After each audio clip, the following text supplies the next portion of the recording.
Bonjour à vous tous et à la communauté de la mode et plus. Bienvenue à Mode, Art et Culture by Fashion & Couture TV. Une émission sur la mode, juste la mode. Parce que la mode est un art, la mode est aussi une culture.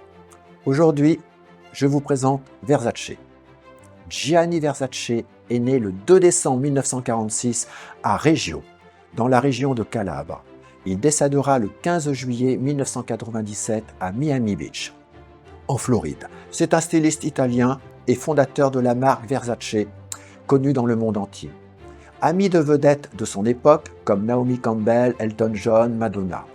Il est le premier styliste à mêler la mode et la musique. Son style flamboyant est à l'opposé de ce que fait Giorgio Armani.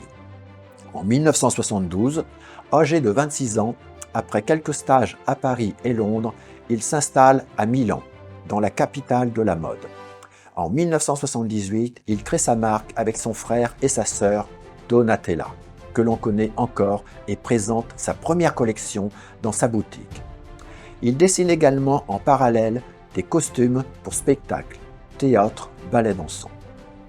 Il atteint l'apogée dans la décennie avec une fulgurante ascension qui, sans aucun doute, a fait des jaloux. Il est l'un des premiers à faire des épaulettes et à faire du cuir, une matière noble. En 1986, il est fait commandeur de l'Ordre du Mérite par la République italienne et reçoit la Grande Médaille de Vermeil de la ville de Paris. En juin 1988, il est nommé le styliste le plus créatif au monde de sa génération.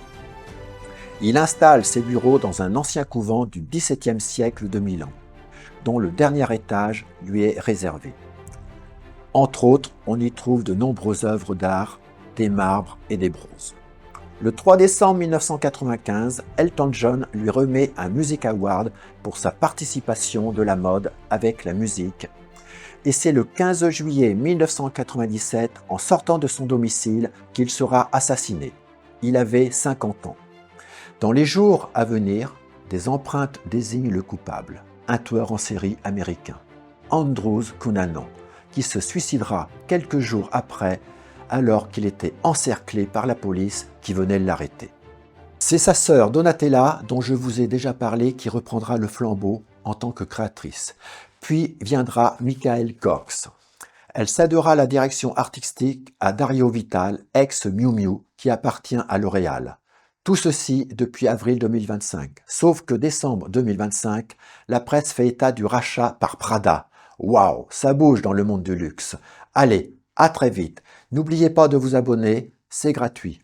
Bye bye à la communauté de la mode et soyez cool tout en restant chic à la française.